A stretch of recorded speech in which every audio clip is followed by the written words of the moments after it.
নমস্কার, welcome to our channel ঘরে বাইরে। আমরা চলে এসেছি আবার একটি নতুন ভিডিও নিয়ে। হাওড়া থেকে আমরা সরাইঘাট এক্সপ্রেসে রওনা দিয়েছিলাম আসামের গুয়াহাটির উদ্দেশ্যে। গন্তব্য অরুণাচল প্রদেশ।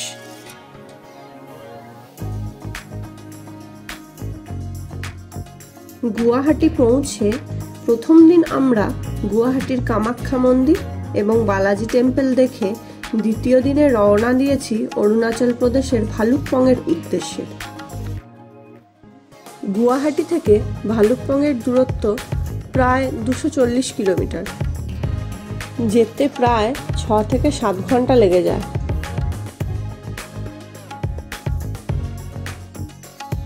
এই রাস্তাটির মাঝে যে ডিভাইডারটি রয়েছে, ডিভাইডারটির বাম দিকটি অর্থাৎ যেদিকে আমরা যাচ্ছি সেই দিকটি হলো আসাম এবং ডিভাইডারের অপর প্রান্তটি হলো মেঘালয়, অর্থাৎ ডিভাইডারটি হলো দুটি রাজ্যের সীমানা।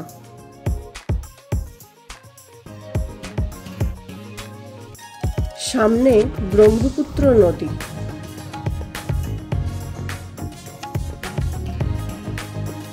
আমরা এখন কলিয়াভোমরা ব্রিজের উপর দিয়ে ব্রহ্মপুত্র নদী পার হচ্ছি।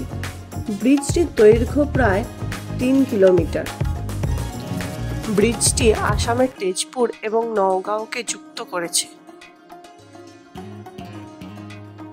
গুয়াহাটি থেকে ভালুকপং যাওয়ার পথে দুপাশের প্রাকৃতিক সৌন্দর্য খুবই মনোরম এবং বৈচিত্র্যপূর্ণ।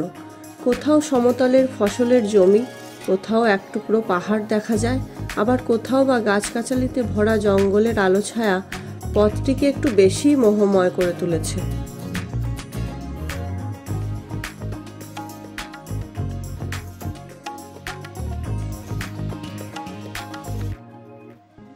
আমরা এখন নামেরি ন্যাশনাল পার্কের মধ্য দিয়ে এগিয়ে চলেছি।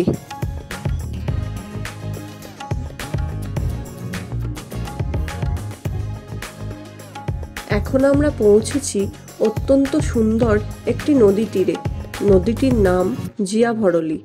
এই নদী তীরে অনেক মানুষজন পিকনিকও করতে আসে।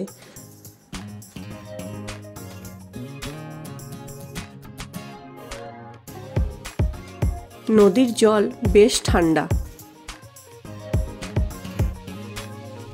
একটু বিরতি নিয়ে আমরা আবার রওনা দিলাম। আমরা পৌঁছালাম অরুণাচল প্রদেশের প্রবেশদ্বারে।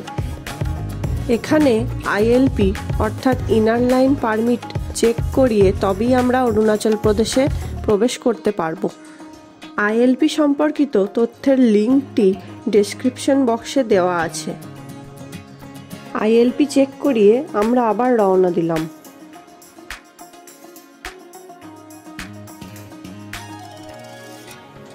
অবশেষে আমরা হোটেলের কাছে পৌঁছালাম।